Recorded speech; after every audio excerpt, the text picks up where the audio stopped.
তুমি কি পেয়েছো আমি স্বামী? চাল ডাল অনেকই এসেছি, যাও না তুমি রান্না করো, সেজন্য অনেকদিন খাইনি, আমরা দুজনে পেট পুরে খাবো, স্বামী, যাও না। তুমি এই চাল ডাল তুমি কোথায় পেয়েছো স্বামী? বলো না স্বামী। না না সত্যি না, তুমি স্বামী, জানতে চেয়ে না, কেন তুমি স্বামী? জানতে চেয়ে না, যাও তুমি রান্না করো, না স্বামী, আমরা দুজনে পেট পুরে খাবো। তুমি বলো স্বামী, এত চাল ডাল তুমি কোথায় পেয়েছো? বলো না স্বামী।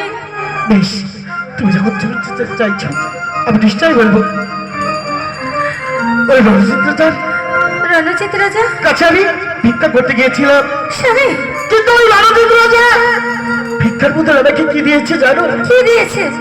ওই ধবলী নদীর তীরে ওই চন্দন কাঠ আমাকে দান করেছে। তাই তো চন্দন কাঠ কেটে আমি ওই বাজারে বিক্রয় করে এই চালটা আমি দিয়ে এসেছি। না স্বামী, না, ওই চন্দন বনে গেলে ওখানে বড় বড় বাঘ থাকে, আমি যে তোমাকে আর ফিরিয়ে পাবো না স্বামী। আমি তোমাকে ওই চন্দন বনে কাঠ কাটতে যেতে দেবো না স্বামী। তাই কি বলে জানো স্বামী? অনাহারে